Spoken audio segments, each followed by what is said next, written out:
નમસ્તે વિદ્યાર્થીઓ, ધોરણ 11 ફિઝિક્સમાં પ્રકરણ નંબર 5 માં હવે આપણે વેગમાન વિશે માહિતી મેળવીએ. વેગ એટલે શું? તો આપણને ખબર છે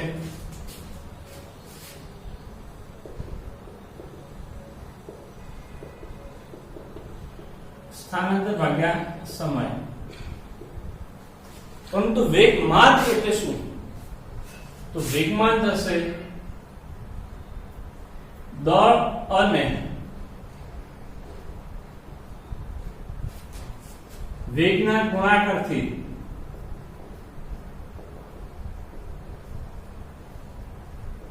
મળતી સદિશ રાશિ.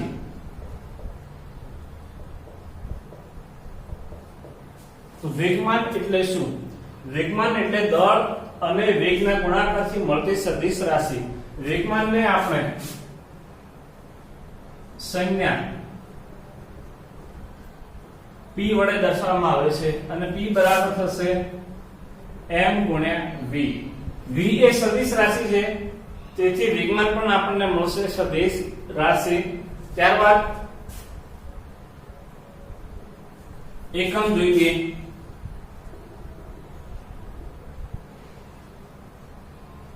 મીટર ઇન્ટુ કિલોગ્રામ પ્રતિ સેકન્ડ.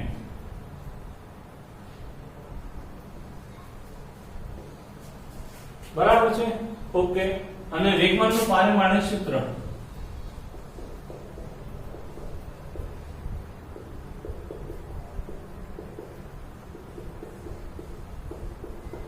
તો વેગમાનનું પારિમાણિક સૂત્ર થશે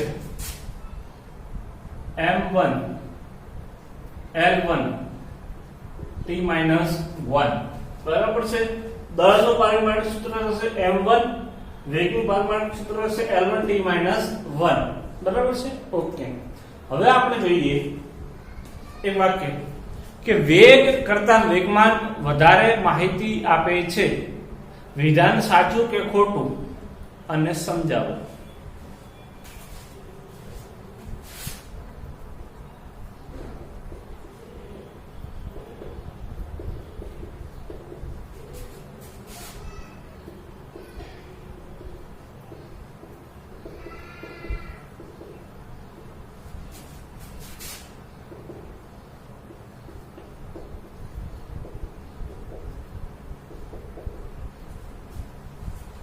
તો આપણે જોઈએ હવે ઉદાહરણ તરીકે કે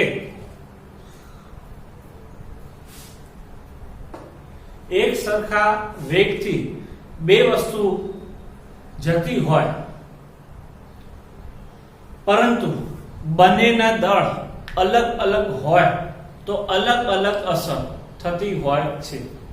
જેમ કે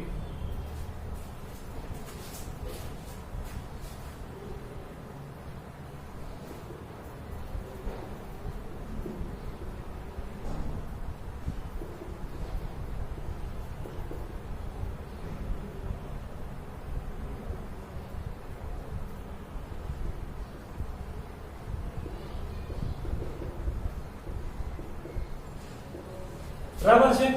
બે વસ્તુ લઈએ આપણે કે પહેલી વસ્તુ પહેલા પદાર્થનું દળ m1 બરાબર 5 કિલોગ્રામ, બીજા પદાર્થનું દળ 50 કિલોગ્રામ.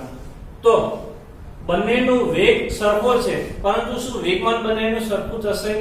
ના. વેગમાન બંનેનું કેવું થશે? અલગ અલગ. પ્રથમ પદાર્થનું વેગમાન p1 બરાબર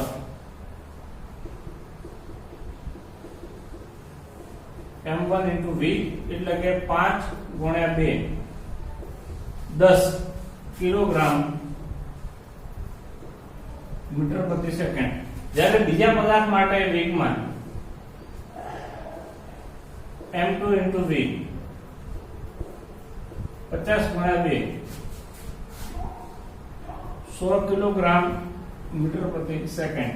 એટલે કે સમાન વેગ જે છે એ વેગ સરખો હોય પરંતુ દળ અલગ અલગ હોય તો પણ પદાર્થનું વેગમાન બદલાઈ જતું હોય છે. અને આવા પદાર્થને રોકવા માટે કે ગતિ આપવા માટે વધારે બળ, અલગ અલગ બળ લગાવવું પડતું હોય છે. તો અહીં લખી શકીએ સમાન વેગ પરંતુ અલગ અલગ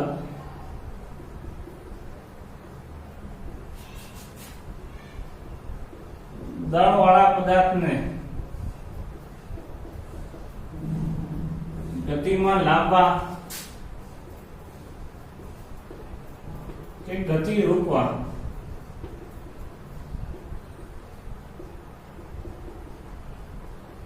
અલગ અલગ બળ લગાડવા પડે.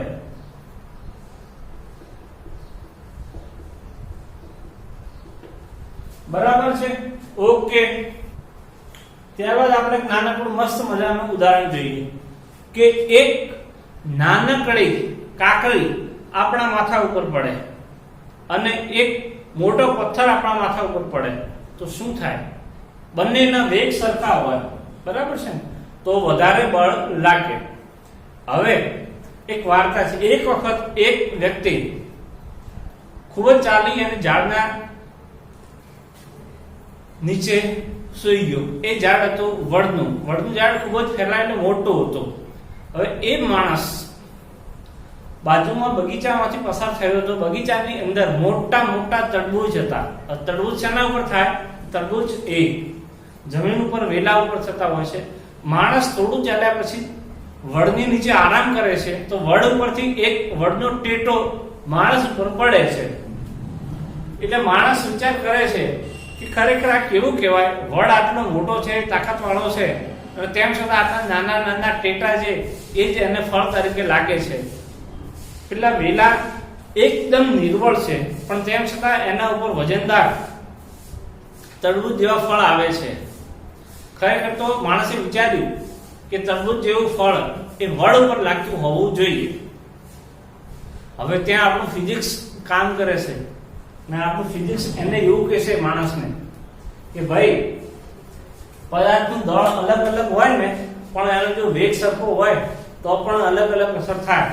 અને પછી એ માણસને કોઈ એક સારા ભૌતિક શાસ્ત્રીએ પહેલા એના માથા ઉપર ટેટો નાખ્યો.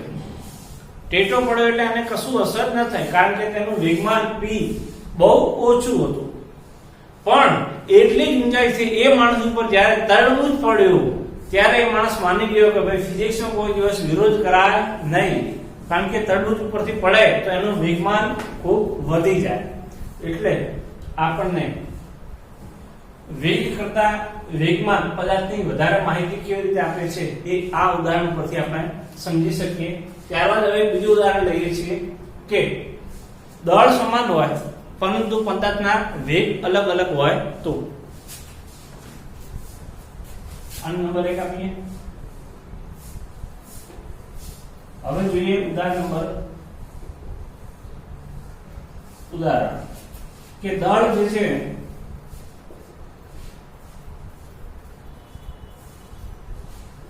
બસો ગ્રામ એટલે કે 0.2 કિલોગ્રામ. ત્યારબાદ વેગ, પહેલો વેગ લઈએ આપણે 2 મીટર પ્રતિ સેકન્ડ અને v2 લઈએ 200 મીટર પ્રતિ સેકન્ડ. બરાબર છે? ઓકે. તો હવે આપણે એવું લઈએ કે બે પદાર્થો જેમના માટે દળ સરખું છે પરંતુ વેગના મૂલ્યો અલગ અલગ છે. તો પહેલા પદાર્થ માટે વેગમાન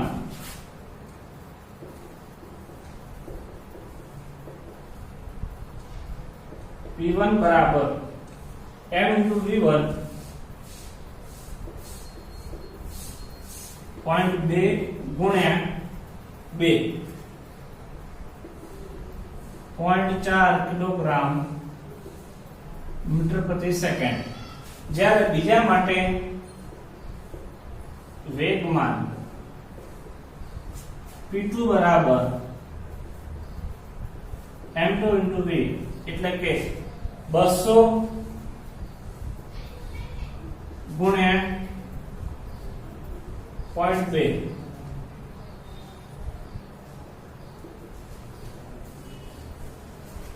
જે આવશે આપણને 40 કિલોગ્રામ * મીટર પ્રતિ સેકન્ડ. બરાબર છે?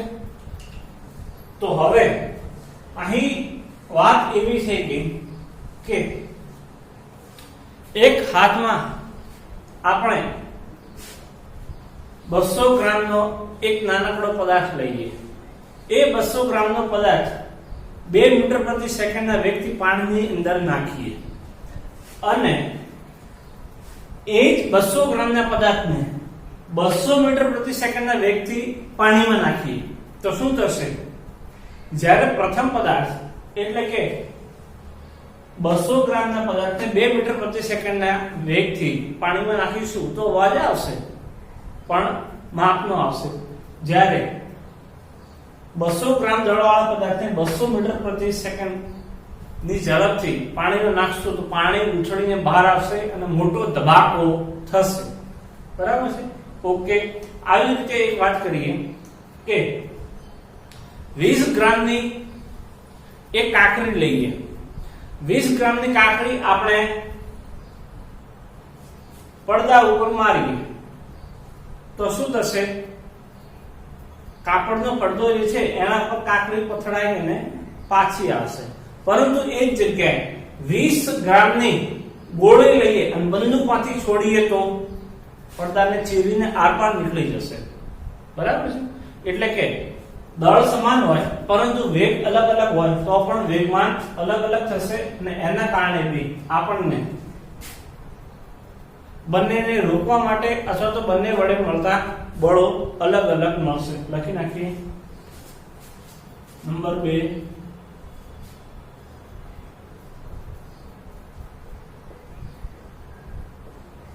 સમાન દળ પરંતુ અલગ અલગ વેગવાળા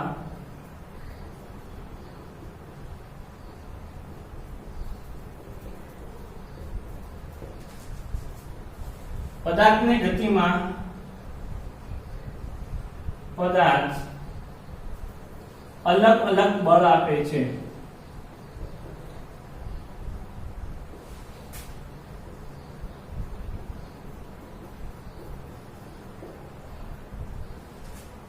બરાબર છે? ઓકે. હવે વેગમાન જોયું. વેગમાનની સાથે સમયમાં થતો ફેરફાર અને એના ઉદાહરણ. એક નવો ટોપિક જોઈએ.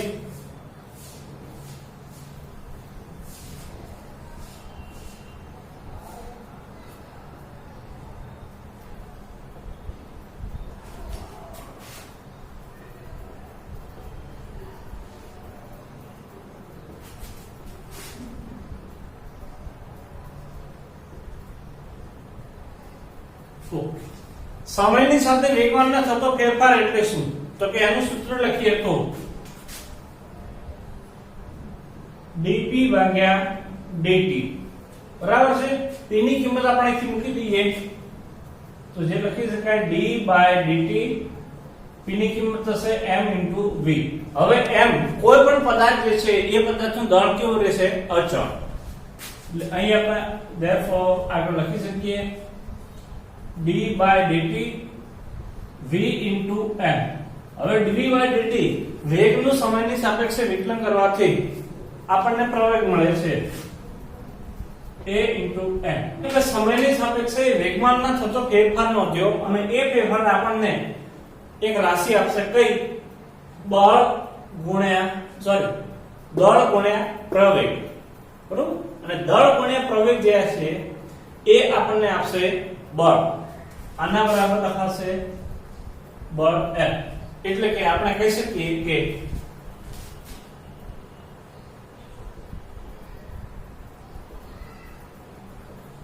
સમયની સાથે વેગમાનમાં થતો ફેરફાર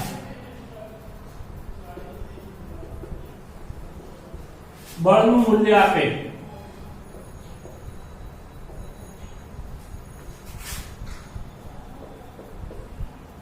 અને દિશા આપે.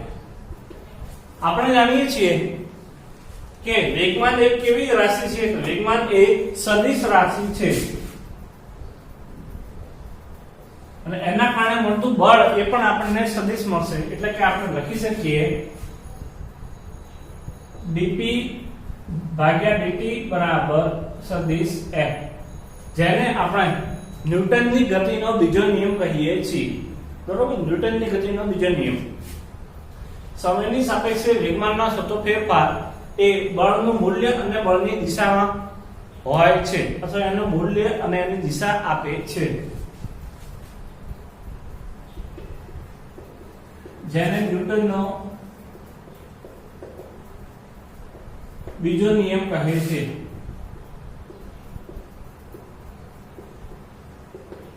બરાબર છે. ઓકે, હવે ત્યારબાદ જોઈએ કે આના ઉદાહરણ. તમે લોકો ઘણી વખત જોયું હશે કે મેચ ચાલતી હોય, અત્યારે આઈપીએલ ની સીઝન ચાલે છે. ક્રિકેટર જ્યારે કેચ પકડે ત્યારે દડો પોતાના હાથમાં આગળ અને પાછળ દઈ જતો હોય છે. તો આવું શા માટે કરે છે? એનું કારણ છે કે જ્યારે ક્રિકેટર દડો પકડે એટલે દડાનું બળ હાથ પર આવે એટલે દડો વધારે હાથને વાગે, પરંતુ જેવો ક્રિકેટર દડાને પકડ્યા પછી પોતાના હાથને પાછળની તરફ ખેંચે એટલે કે દડાને પકડવા માટે લાગતો સમય વધે. બરાબર છે. અને અહીં જેમ સમય વધતો જાય, છેદ મોટો થતો જાય, એમ દડા વડે હાથ ઉપર લાગતું બળ ઘટતું જાય છે. અને એના કારણે કરી અને જ્યારે ક્રિકેટર દડાને કેચ કરે અને કેચ કર્યા પછી હાથને પાછળ લઈ જાય એટલે દડા વડે હાથ ઉપર જે બળ લાગતું હોય છે એ બળ ઓછું લાગે અને આ ક્રિકેટર એ દડાને ખૂબ જ સહેલાઈથી પકડી શકે છે. બરાબર છે. એ ન્યૂટનની ગતિના બીજા નિયમનું એક ઉદાહરણ થશે. ત્યારબાદ હવે જોઈએ આપણે 1 ન્યૂટન બળ એટલે કેટલું બળ.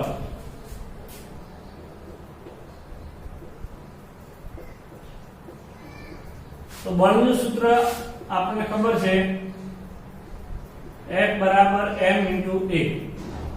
જો m બરાબર 1 કિલોગ્રામ અને a બરાબર 1 મીટર પ્રતિ સેકન્ડ સ્ક્વેર લઈએ તો f ની કિંમત F બરાબર 1 ન્યૂટન મળે.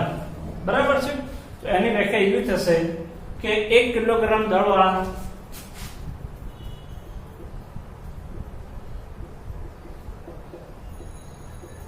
પદાર્થમાં 1 મીટર પ્રતિ સેકન્ડ સ્ક્વેર જેટલો પ્રવેગ ઉત્પન્ન કરવા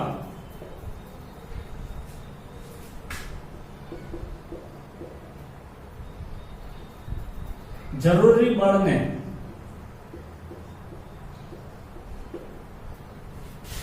એક ન્યૂટન બળ કહે છે.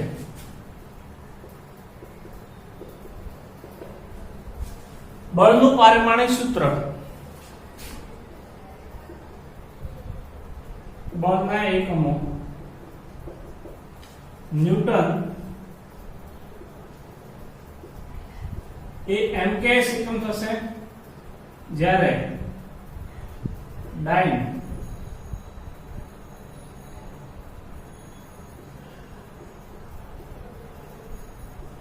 એ CGS એકમ થશે. અને વળી 1 ન્યૂટન બરાબર 10⁵ ડાઇન થાય.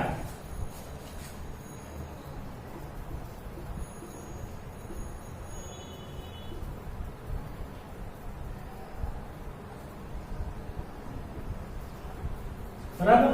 તો બળના એકમો થશે ન્યૂટન અને ડાઇન. બીજા અન્ય એકમો આપણે આગળના જેમ પ્રકરણ વધીશું એ પ્રમાણે ભણીશું. 1 ન્યૂટન બરાબર 10⁵ ડાઇન મૂલ્ય મળે એટલે કે ન્યૂટન એકમ જે છે મોટો એકમ છે, જ્યારે ડાઇન એકમ નાનો છે.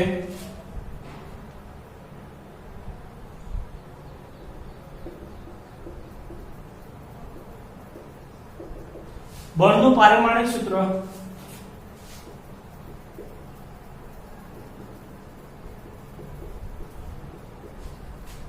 તો F બરાબર m * a. m નું સૂત્ર થશે m1, પ્રવેગનું સૂત્ર થશે L1 t - 2. બરાબર છે. ઓકે, તમે જોઈ શકો છો કે વેગમાનનું પારિમાણિક સૂત્ર m1 L1 t - 1 છે, જ્યારે બળનું પારિમાણિક સૂત્ર m1 L1 t - 2. એટલે કે જો આપણે વેગમાનમાં ફેરફાર લઈએ dp/dt તો આપણને મળશે બળ અને એનું પારિમાણિક સૂત્ર m1 L1 t - 2 જેટલું મળશે. ત્યારબાદ હવે આપણે જોઈશું કે ન્યૂટનની ગતિના બીજા નિયમને આધારે કેટલી બાબતો તારવી શકાય. ન્યૂટનની ગતિના બીજા નિયમનું સૂત્ર F = m * a જે આ રીતે લખી શકાય F = m * a. તો એને આપણે આ રીતે લખી શકીએ m d/dt v બરાબર છે, અને dv બરાબર આ રીતે લખી શકીએ m v2 - v1 ભાગ્યા dt. v2 - v1 શું આપશે? વેગમાં થતો ફેરફાર.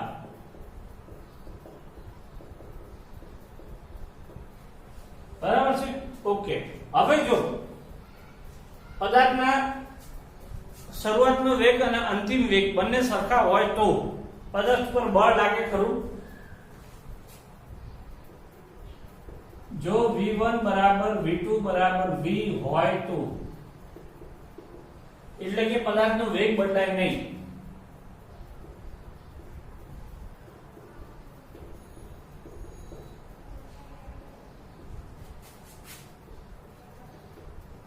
ત્યારે પ્રવેગ મળે નહીં, અને જો પ્રવેગ ન મળે તો બળ પણ ન મળે.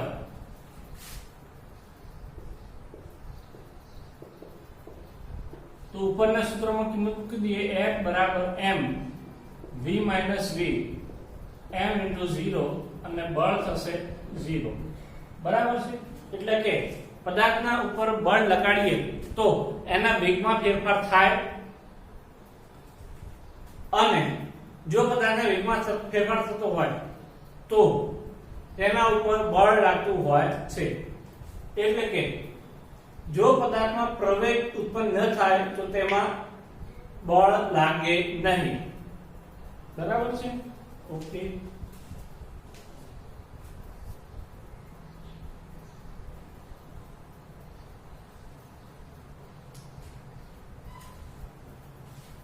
એટલે કે આપણે કહી શકીએ કે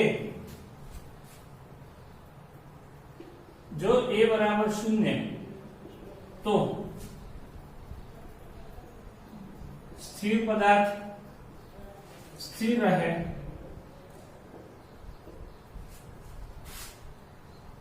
અને ગતિમાન પદાર્થ અચળ વેગથી ગતિ કરે.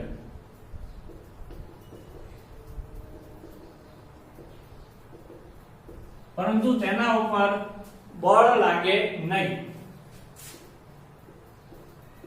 F = 0. અને તેથી આપણે કહી શકીએ કે ન્યૂટનની ગતિનો બીજો નિયમ એ પ્રથમ નિયમ સાથે સંગતતા ધરાવે છે. નિયમ પ્રથમ નિયમ સાથે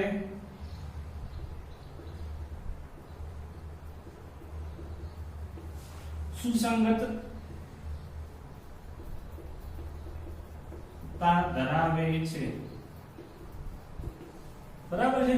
હવે ખાસ યાદ રાખજો, પ્રથમ નિયમ શું છે? પ્રથમ નિયમ જડત્વ વિશેનો છે કે જ્યાં સુધી પદાર્થ પર બાહ્ય બળ ન લાગે ત્યાં સુધી સ્થિર પદાર્થ સ્થિર રહેશે, અને ગતિમાન પદાર્થ પોતાની અચળ વેગથી ગતિ ચાલુ રાખશે. તો અહીં આપણે જો પદાર્થ પર લાગતો પ્રવેગ 0 હોય એટલે કે વેગમાં કોઈ વધારો ન થાય, એટલે પદાર્થ જો સ્થિર હોય તો સ્થિર રહેશે, અને ગતિમાન હશે તો ગતિમાન રહેશે.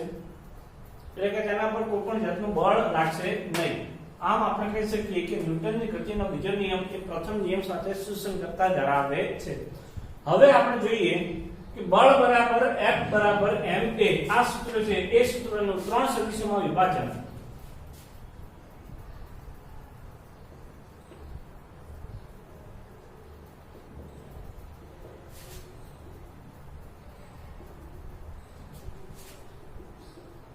તો સદિશ F બરાબર Fx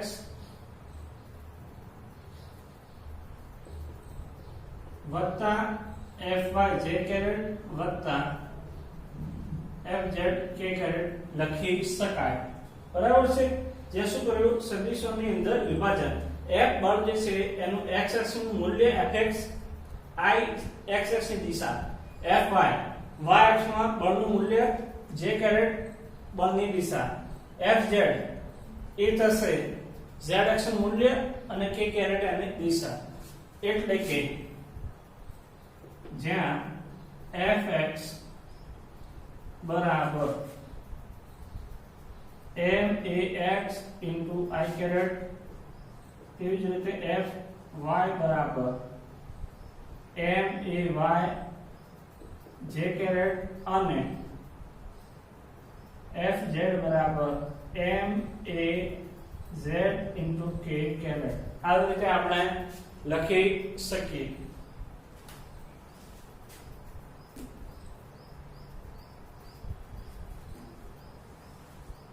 વળી વેગમાનની ભાષામાં લખું તો પણ લખી શકીએ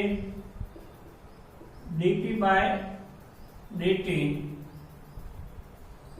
I કેરેટ dp ભાગ્યા dt j કેરેટ અને આના બરાબર લખી શકાય dp ભાગ્યા dt k કેરેટ. બરાબર છે? ઓકે.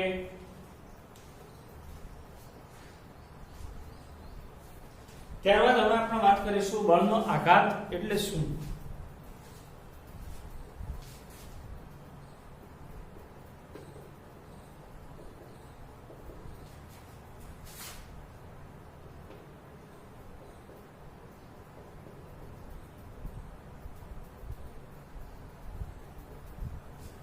તો બળનું સૂત્ર આપણને ખબર છે F બરાબર વેગમાનનો સમયની સાપેક્ષે ફેરફારનો દર.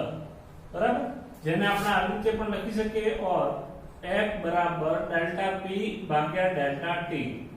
તો ડેલ્ટા P ને સૂત્ર કરનાર બનાવીએ F ડેલ્ટા T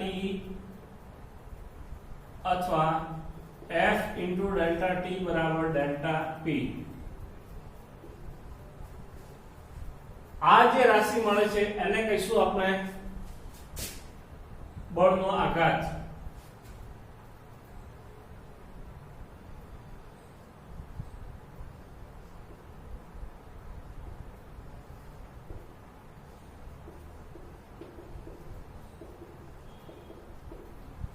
બળનો આઘાત એટલે શું? તો કોઈ પદાર્થ ઉપર લાગતું બળ અને તે બળ લાગે એના સમયના ગુણાકારને બળનો આઘાત કહે છે.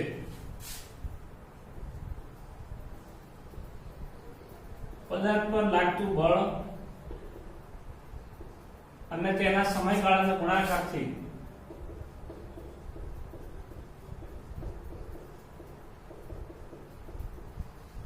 મળતી રાશિને બળનો આઘાત કહે છે.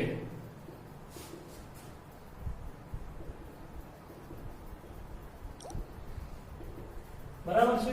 બળના આઘાતનું મૂલ્ય હંમેશા વેગમાનમાં થતા ફેરફાર જેટલું હોય છે. ખાસ યાદ રાખવું.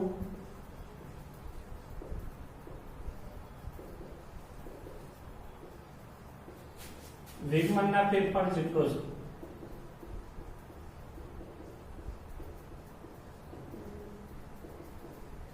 અને તે જ દિશામાં હોય છે.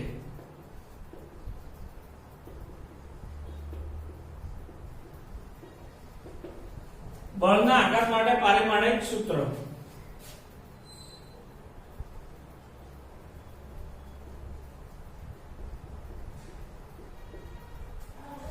તો F ડેલ્ટા T બળનું પારિમાણિક સૂત્ર થશે m1 l1 t-2 અને t1 એટલે કે m1 l1 t-1 અને જે વેગમાનના પારિમાણિક સૂત્રને સમાન થશે.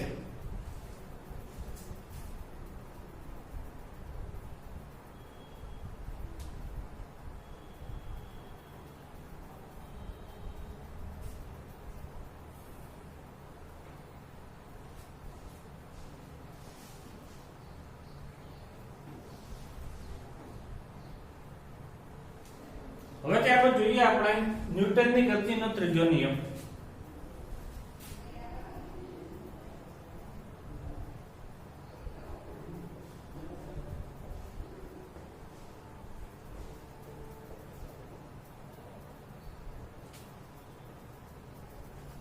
ન્યૂટનની ગતિનો ત્રીજો નિયમ શું છે? કે ધારો કે કોઈ બે પદાર્થો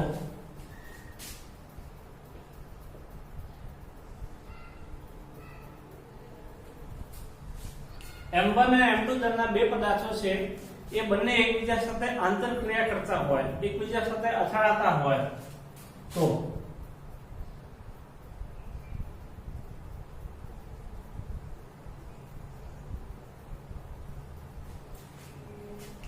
એમની વડે લાગતું બળ એકબીજા પર સમાન મૂલ્યનું હોય છે, પરંતુ પરસ્પર વિરુદ્ધ દિશાનું હોય છે. બરાબર છે? તો વ્યાખ્યા જોઈએ.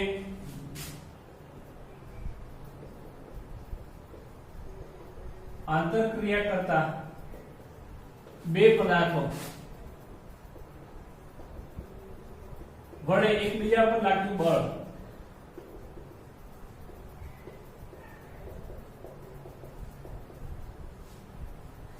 સમાન મૂલ્યનું અને પરસ્પર વિરુદ્ધ દિશામાં હોય છે.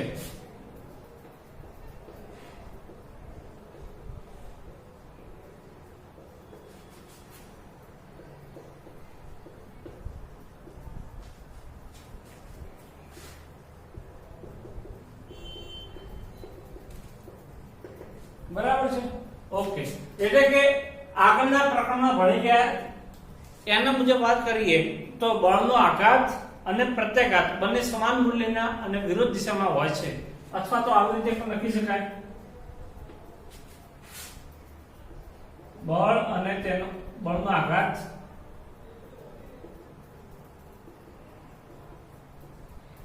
અને તેનો પ્રત્યાઘાત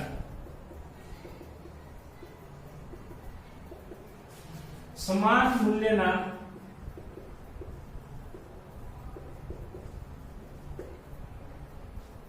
અને વિરુદ્ધ દિશામાં હોય છે.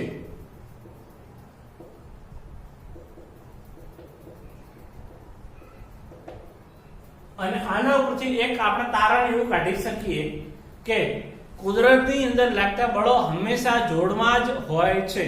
આના ઉપરથી તારણ કાઢી શકીએ આપણે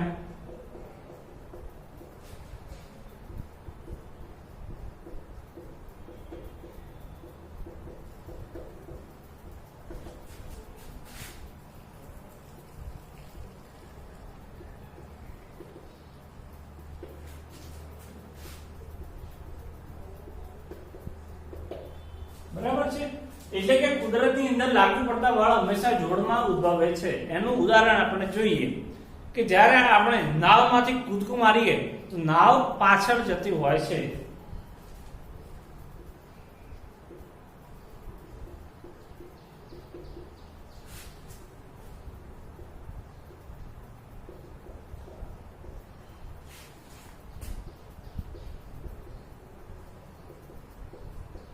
આવતા હોડી પાછળ ધકેલાય. બરાબર છે? બીજું ઉદાહરણ જોઈએ. સ્પ્રિંગ ને આપણે જેટલી દબાઈએ એટલી સ્પ્રિંગ ઉછળે.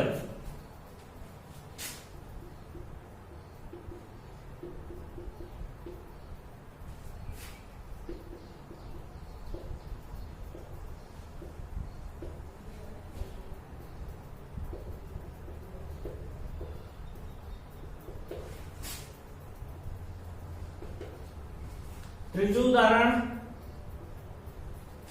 બંદૂકમાંથી જ્યારે ગોળો છૂટે એટલે ગોળી આગળ જાય, પણ એના વડે લાગતું પ્રત્યાઘાતી બળ આપણા ખભા ઉપર લાગે અને બંદૂક પાછળથી તરફ ગતિ કરે.